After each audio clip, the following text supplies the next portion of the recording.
Hola a todos, hoy voy a preparar una receta sencillísima pero absolutamente deliciosa. Unas tortillas de harina de arroz o roti de arroz, muy comunes en India, pero también en diversos países de Latinoamérica. Estas tortillas o roti de arroz son flexibles, resistentes y con un sabor delicioso. Y lo mejor de todo es que se preparan con poquísimos ingredientes. Si bien es una receta muy fácil, hay algunos detalles de gran importancia para que salgan correctamente. En el vídeo te los contaré todos. Por cierto, también tengo en el canal una receta de tortillas de arroz, preparadas a partir de arroz cocido. Te dejo la receta aquí arriba. Muy fácil también y muy rica. Te invito en este momento a que te suscribas a mi canal y que actives las notificaciones. Y vamos a ver ya cómo preparar estas tortillas o roti de arroz. Antes de comenzar, te voy a contar algunas cosas de importancia. Tal como sabes, existen muchas variedades de arroz, pero todas se agrupan en dos familias, japónica e índica. Los arroces de la familia índica tienen un grano fino y alargado y quedan sueltos al cocerse. Los arroces de la familia japónica tienen un grano corto y gordito y quedan mucho más pegajosos al cocerse. ¿Qué ocurre? Que a la harina de arroz le pasa lo mismo. Dependiendo del tipo de arroz del que proceda, puede ser más o menos pegajoso. Con lo que las tortillas se van a diferenciar un poco dependiendo del tipo de arroz del que proceda la harina que emplees. La masa preparada con arroz de la familia japónica es mucho más fácil de manejar, pero las tortillas quedan más pegajosas y húmedas por dentro. Con harina procedente de arroz de la familia índica, las tortillas quedan más ligeras, pero la masa puede incluso cuartearse si no la trabajas suficientemente rápido. En mi caso, como muelo la harina de arroz en casa, he mezclado arroz de ambos tipos. Si compras la harina ya molida, obviamente no sabes de qué tipo procede, pero eso sí, yo tengo un molino de piedra que la muele súper fina. Cuidado si mueles la harina con un molinillo, porque si queda demasiado gruesa, es posible que no te salgan correctamente. Y ahora sí, vamos con la receta. Comenzamos escaldando la harina. Paso importantísimo para que la masa adquiera la consistencia adecuada, si no será frágil, pegajosa y se romperá. Ponemos a calentar el agua a fuego alto en una sartén o cazo muy amplio. Necesitamos que el agua tenga una superficie grande para poder esparcir después la harina lo más posible. Y conveniente que tenga un fondo grueso para que reparta bien el calor. Como ves, tengo la cocina en la posición 8 de las 9 que tiene. Añade la sal, el aceite, en mi caso de girasol, y remueve para que todo se reparta bien. En el momento que el agua comienza a hervir bien, añade la harina de una vez, procurando extenderla lo más posible para que entre en contacto con el agua. No la remuevas. Si hace falta, extiéndela y ayúdala a sumergirse.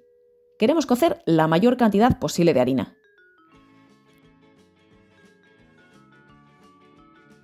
Tras 30 o 40 segundos, baja el fuego al mínimo si tu cocina es de gas, o si tienes cocina eléctrica o vitrocerámica como yo, puedes apagar y usar el calor restante.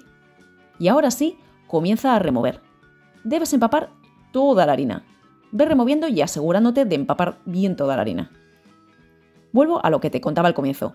Dependiendo de la marca de harina que uses, puede que notes la harina algo más o menos seca.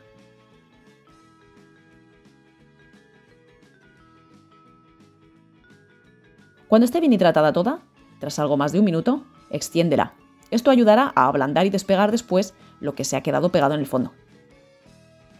Retira del fuego, tapa y deja reposar 5 minutos para que la harina se termine de cocinar con el vapor que tiene. Transcurridos 5 minutos, no dejes pasar más tiempo, llega el momento de amasar. Debes hacerlo en caliente, por lo que puedes ayudarte de una espátula como voy a hacer yo. La masa aún quema, pero la sartén ya no, por eso puedo tocarla para girarla. Debes amasar unos 5 minutos por lo menos, hasta que tengas una masa elástica y sin ningún grumo. Si has escaldado correctamente la harina, obtendrás una masa elástica y que apenas se pega a las manos, como esta. Como ves, el vapor ha hecho que la masa que se había pegado al fondo se hidrate y se deje despegar perfectamente. Vuelca sobre la mesa y forma un cilindro.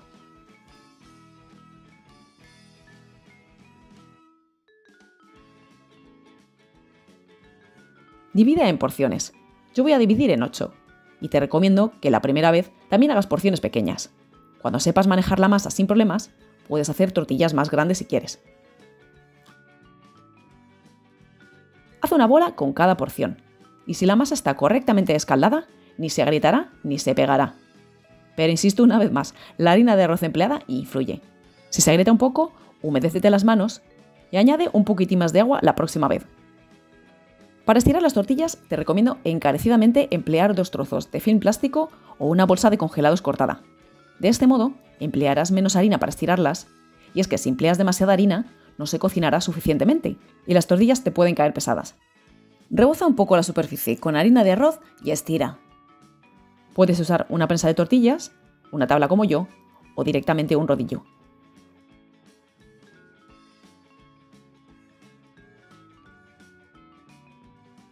Cuando la tengas estirada, despega el plástico. Cubre con harina de arroz para que no se pegue a todas partes y retira el excedente. Con una brocha se hace de maravilla, aunque lo puedes hacer con la mano. Haz lo mismo por la otra cara.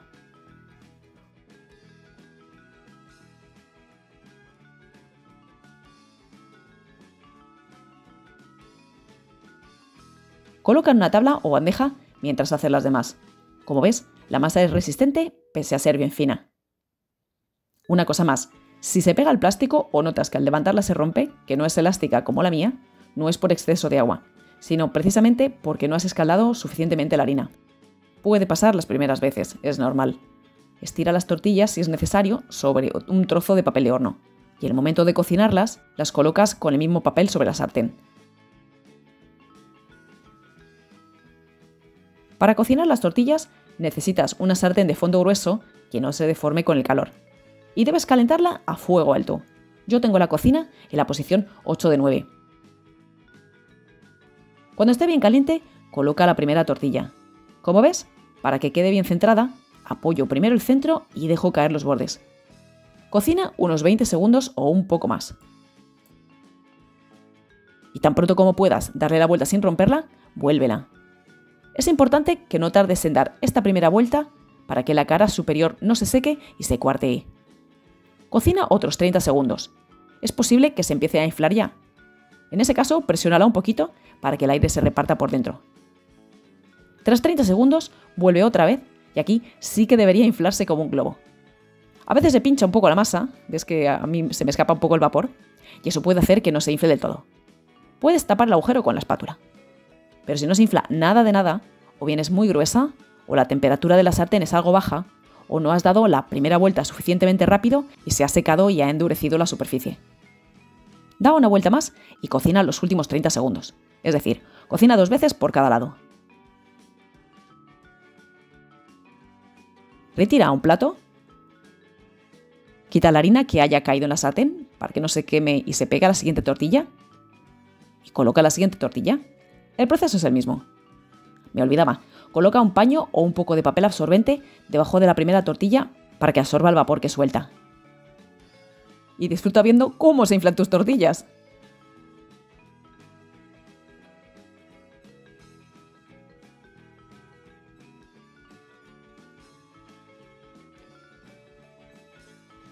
Y ya estarían listas para disfrutar. Mira qué maravilla. Tengo que decir que con esta harina de arroz quedan espectaculares, parecen casi de trigo. Y fíjate que incluso se pueden abrir como un pan de pita. Bueno, puedes mojar en curry, en hummus o preparar incluso burritos.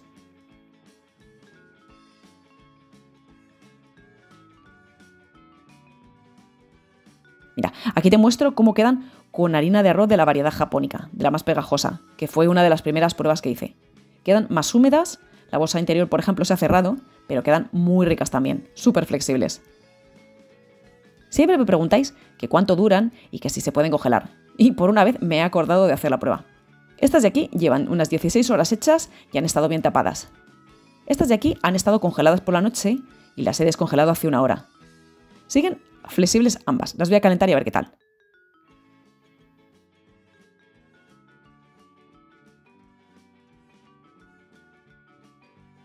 De textura están fenomenal, pero sí es verdad que una vez que se empiezan a enfriar, después de haberlas recalentado, se vuelven algo quebradizas. Y nada más por hoy. Yo me voy a tomar un par de rotis, de tortillas de arroz, y espero que os animéis todos a prepararlas en casa. ¡Un saludo a todos!